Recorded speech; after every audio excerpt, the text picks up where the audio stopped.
Você acompanha Jornal da Rede Alesp.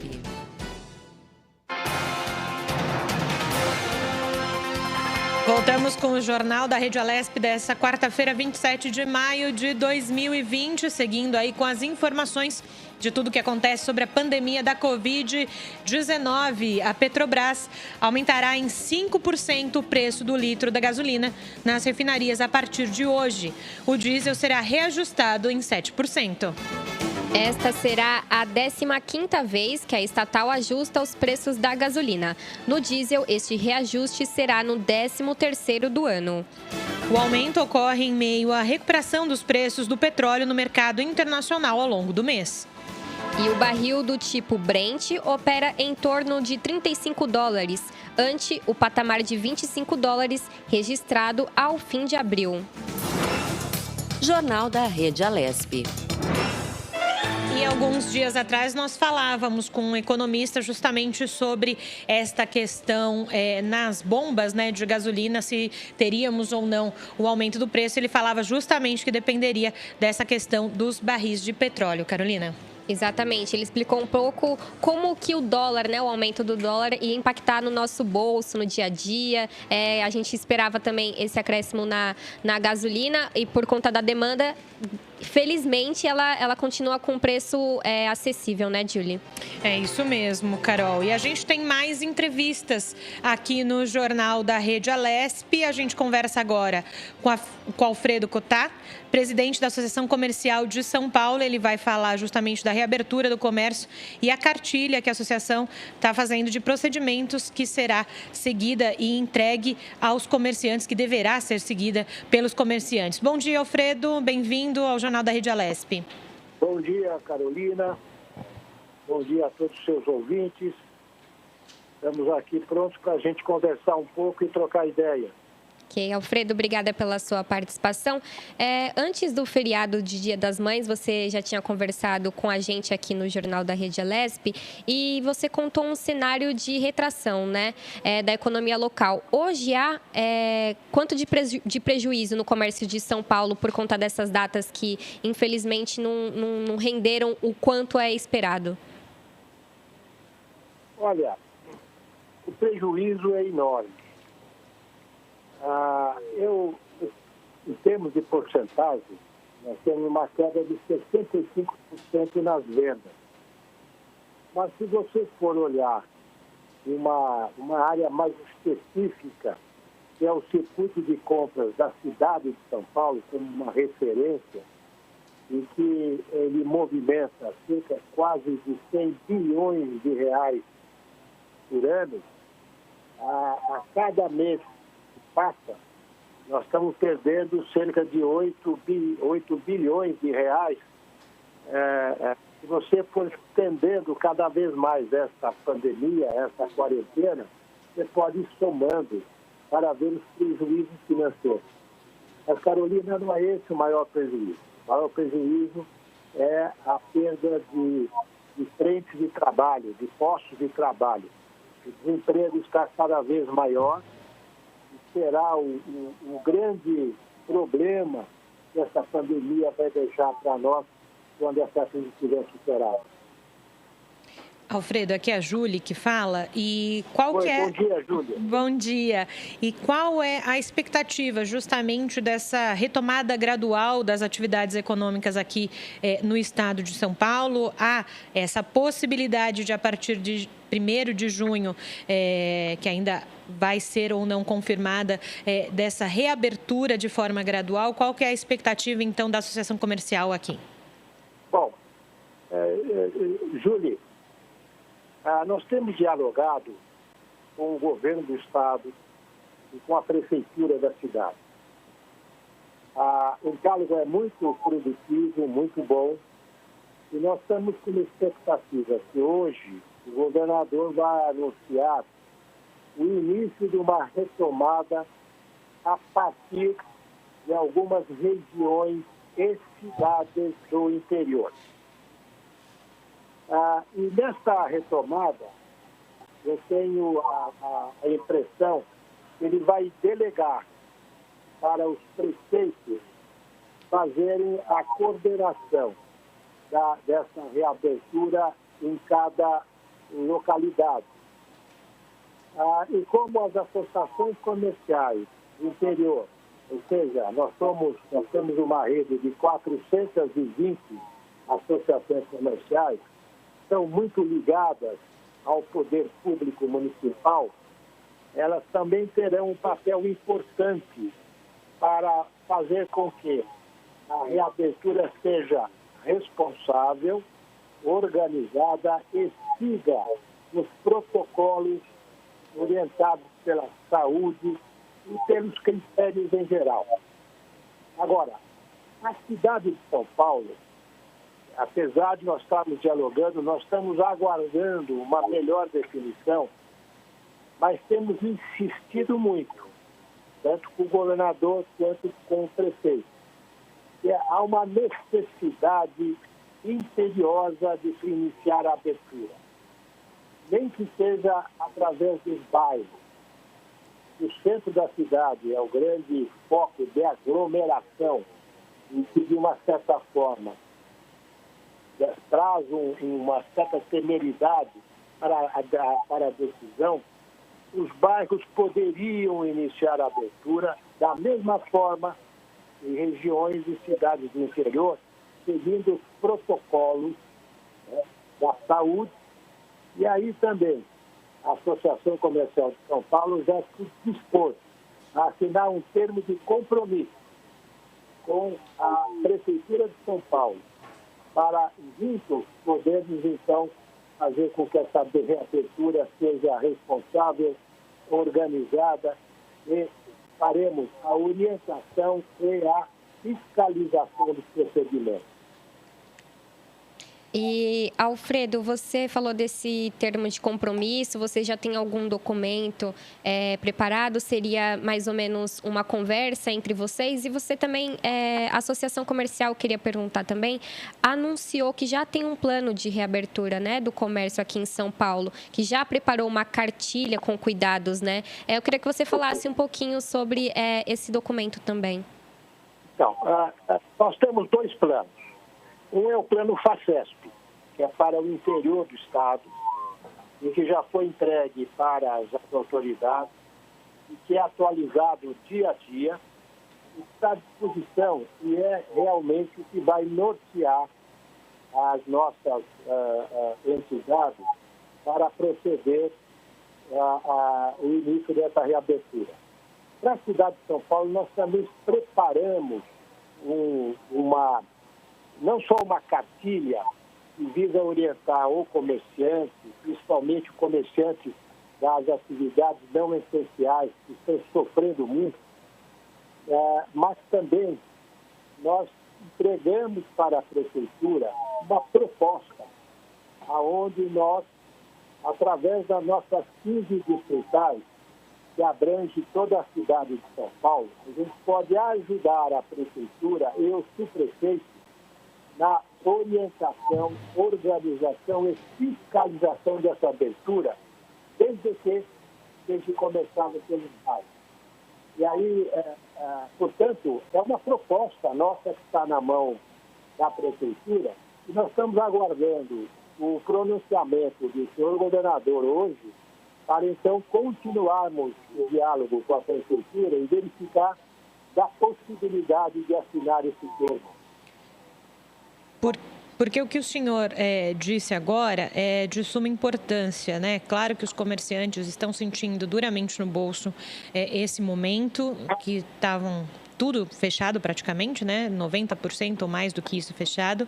Mas também nessa questão de reabertura precisa ser fiscalizado. Então é importante o quanto a Associação Comercial está se posicionando nessa ajuda de fiscalização, que eu imagino nesse segundo momento de reabertura é o que precisa ser feito para que as pessoas possam ter a certeza de que não vão se contaminar de algum modo. Enfim, cuidar um dos outros, né? Além de cuidar economicamente desse comerciante, cuidar da saúde dele, né, Alfredo?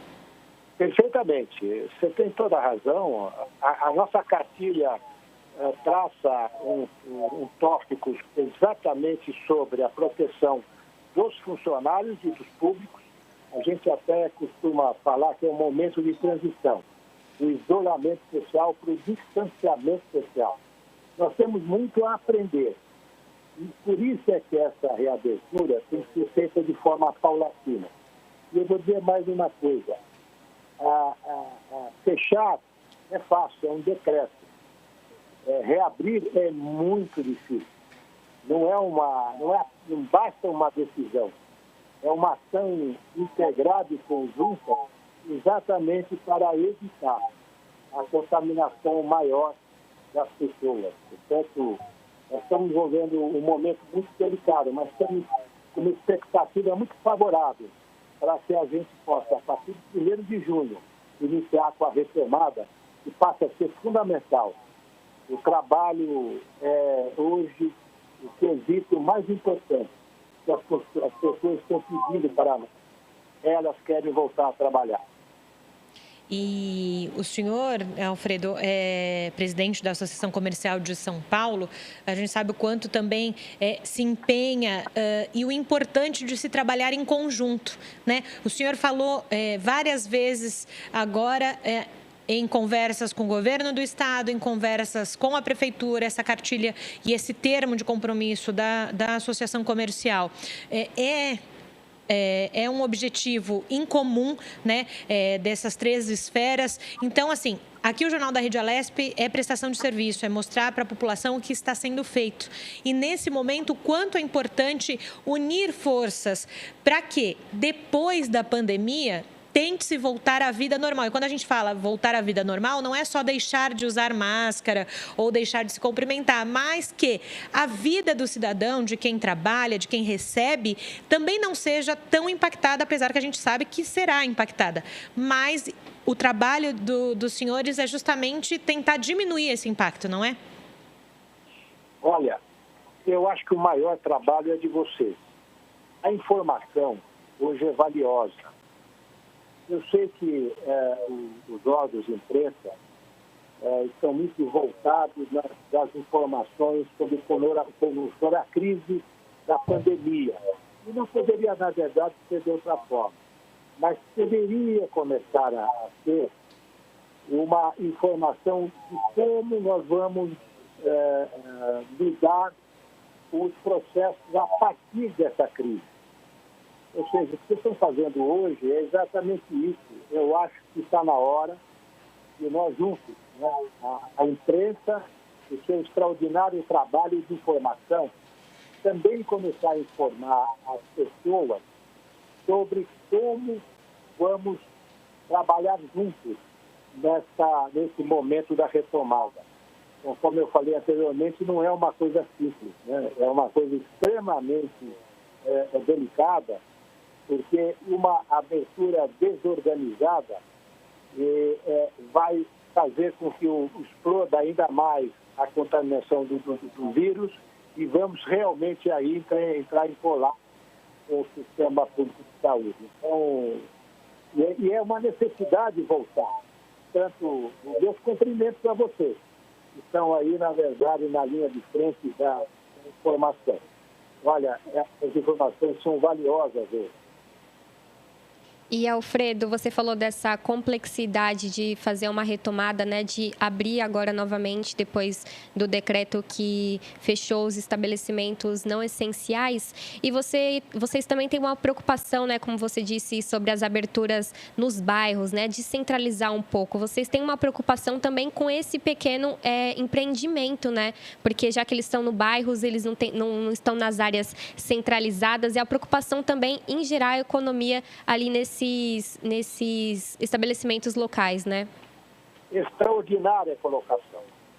Nós estamos, inclusive, produzindo um material que nós vamos divulgar na hora que a reabertura começar, pedindo para que as pessoas vão deixar aos poucos o isolamento social para iniciar a retomada do distanciamento social, privilegiar as compras no seu próprio bairro.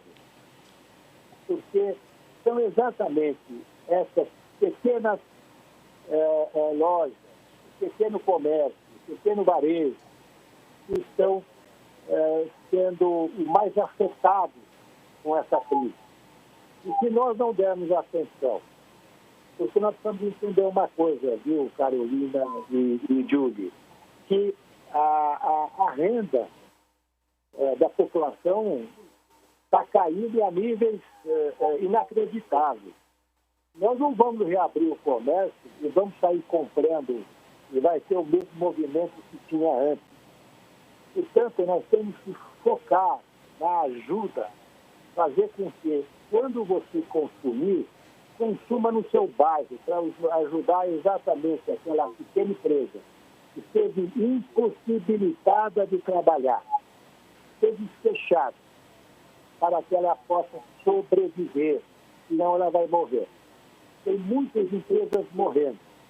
O trabalho que nós estamos hoje fazendo, e é por isso que eu falo dos bairros, é focar exatamente as empresas para que as pessoas consumam no seu próprio bairro. Eu quero só completar uma coisa, se você permitir. Claro. O que também tem sido um equívoco, nós temos alertado, mas não tem sido corrigido, é que atividades essenciais estão vendendo de tudo. Vendem eletrodomésticos, vendem roupas de cama, vestuário, vendem panelas, vendem de tudo.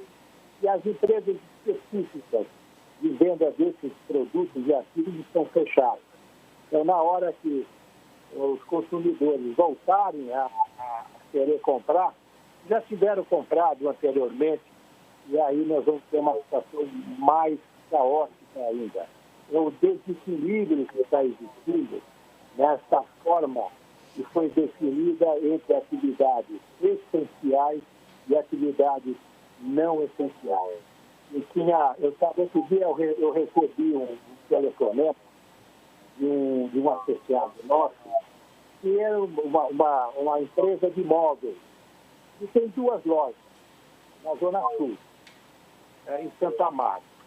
E ele falou comigo o seguinte: olha, você pode fazer uma explicação? Eu falei: pois não, o que eu posso te ajudar? Ele falou: olha, quem definiu o que é uma atividade essencial ou uma atividade não essencial?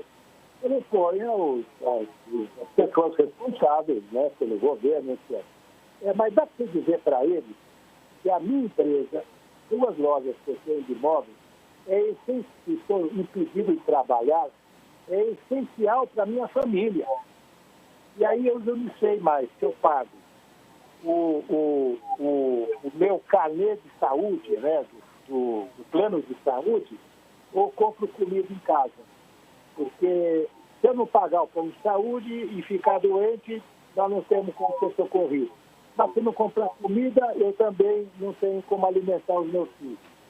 Eu falei: olha, eu entendo a sua preocupação, vou transmitir, mas é a nossa realidade. O desequilíbrio existe e o equívoco foi feito e as pessoas não estão corrigindo isso. Perfeito. Esse é o presidente da Associação Comercial de São Paulo, Alfredo Cotá. Obrigada, Cotait, né? Falar direitinho o seu sobrenome. Agradecer ao senhor por todo esse esclarecimento nesse momento, né? A gente já ouviu o senhor uma vez aqui no Jornal da Rede Alesp e a gente espera continuar ouvindo o senhor nesse momento importante, como o senhor falou, de informação. E a nossa prestação de serviço aqui no Jornal da Rede Alesp é levar para quem está ouvindo, vendo a gente, a melhor informação. Então, Alfredo, muito obrigado de novo por falar com a gente. Carolina e Júlia, muito obrigado a vocês. Meus cumprimentos pelo trabalho de vocês. Insistam nessas informações, que hoje é a nossa bússola. É o que nós temos para poder, cada vez mais, orientar as pessoas. Estou sempre à disposição. Perfeito, obrigada, Alfredo. Estão mostrando aí, né, todas as facetas aí da sociedade e economicamente falando, né, que as pessoas querem saber como é que vai ficar essa retomada, se realmente vai acontecer essa retomada, lembrando que a partir do meio-dia nós teremos hoje um pouquinho mais cedo, está prevista a coletiva do governo do estado de São Paulo para começar meio-dia e aqui no Jornal da Rede Alesp a gente para com a informação para passar na íntegra toda a coletiva com o governador João Dória. Os consumidores não precisam mais se preocupar com a cor da bandeira tarifária para saber se a conta de luz vai ficar mais ou menos cara a cada mês. A diretoria da Agência Nacional de Energia Elétrica, a ANEEL, anunciou que decidiu manter a bandeira verde acionada até dia 31 de dezembro de 2020. Segundo o documento da empresa, trata-se de mais uma medida emergencial da agência para aliviar aí a conta de luz dos consumidores e auxiliar o setor elétrico em meio ao cenário da pandemia da Covid-19. Os valores das bandeiras tarifadas são atualizados todos os anos e levam em consideração parâmetros como estimativas de mercado, inflação, projeção de volume de usinas hidrelétricas, histórico de operação do Sistema Interligado Nacional, além dos valores e limites do preço de liquidação das diferenças. Em 10 de março, um dia antes do anúncio da pandemia pela Organização Mundial da Saúde, a OMS, a ANEEL havia proposto a discussão para o ciclo 2020-2021 dos valores adicionais tarifários.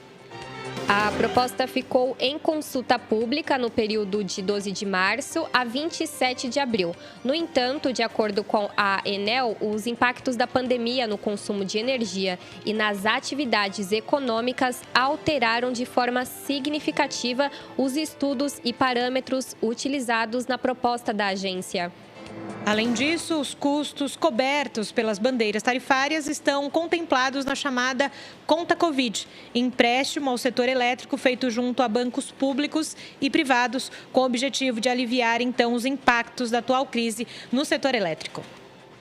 Assim, a agência decidiu suspender o acionamento das bandeiras até o fim do ano. Criado pela ANEEL, o sistema de bandeiras tarifárias funciona como uma sinalização para que o consumidor de energia elétrica conheça, mês a mês, as condições e os custos de geração no país. Quando a produção nas usinas hidrelétricas que produz a energia mais barata está favorável, aciona-se a bandeira verde sem acréscimo, então, na tarifa. Em condições ruins, podem ser acionadas as bandeiras amarela, vermelha 1 ou vermelha 2, o que não acontecerá mais este ano. Jornal da Rede Alesp. Então, uma boa notícia, né? Conta de luz não vai subir até o dia 31 de dezembro de 2020. E a gente segue dando informação aqui no Jornal da Rede Alesp. Pesquisa do Datafolha revela que 60% dos brasileiros são favoráveis ao lockdown, bloqueio total. O levantamento mostrou ainda que 36% dos entrevistados não querem a adoção dessa medida. 2% não souberam responder e 1% se considera indiferente às medidas adotadas para conter o coronavírus. E os entrevistados que não querem o lockdown são brasileiros que ganham acima de 10 salários mínimos, mas os dados mudam de região para região. Exatamente, Julie. No Nordeste, 59% defendem o lockdown. Já na região Sul, a medida tem aprovação de 54% dos brasileiros. E a pesquisa mostrou ainda que, mesmo com a maioria aprovando o lockdown, há uma queda no isolamento social. 35% dos entrevistados afirmam que estão se cuidando, mas estão saindo de casa. O grupo que afirma que só vai para a rua quando é inevitável chega a 50%. O levantamento apontou também que as mulheres estão no grupo que saem menos de casa. E termina hoje o prazo para o presidente Jair Bolsonaro sancionar ou vetar o projeto PLP 39 de 2020, que concede auxílio de 60 bilhões de reais a estados, Distrito Federal e municípios para o combate à pandemia do coronavírus. Então, fica a expectativa da aprovação ou não desse projeto. O Senado abriu o caminho para o Planalto barrar exceções à regra de congelamento de salários, prevista no texto, ao aprovar a medida provisória número 918 de 2020, que reestrutura cargos e funções da Polícia Federal e prevê reajustes ao topo da carreira do órgão. E o chefe do Executivo cobrava a aprovação da MP antes de liberar o dinheiro aos entes federados, porque o projeto de auxílio aos estados também congela salários do funcionalismo público até 31 de dezembro de 2021. Ele deve sancionar o texto sem poupar a segurança pública, a pedido da equipe econômica.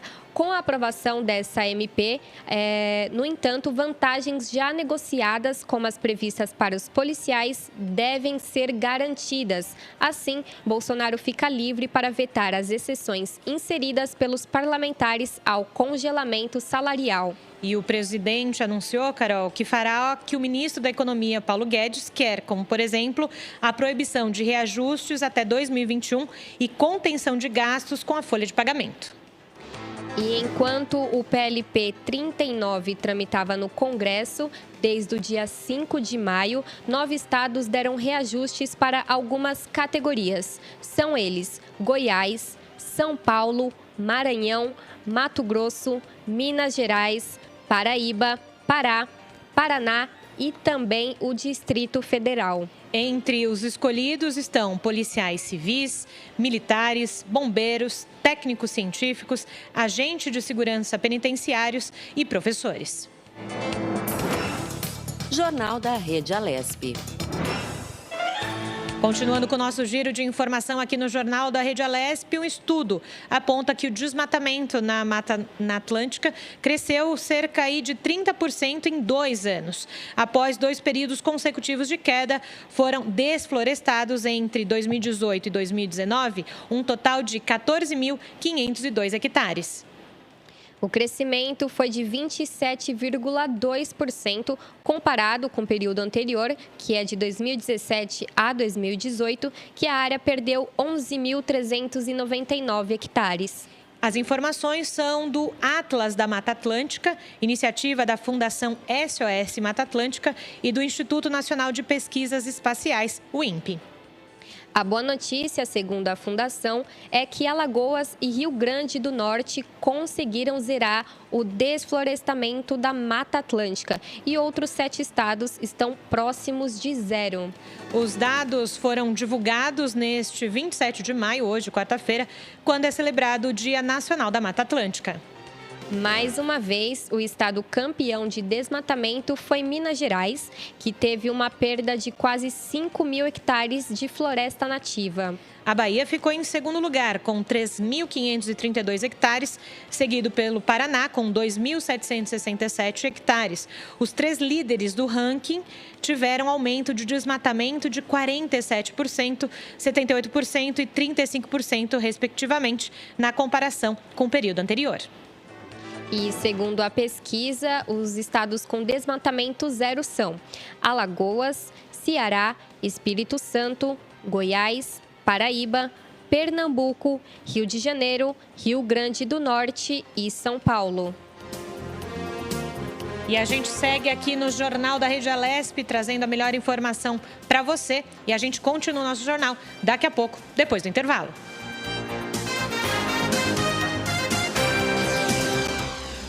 Você acompanha Jornal da Rede Alesp.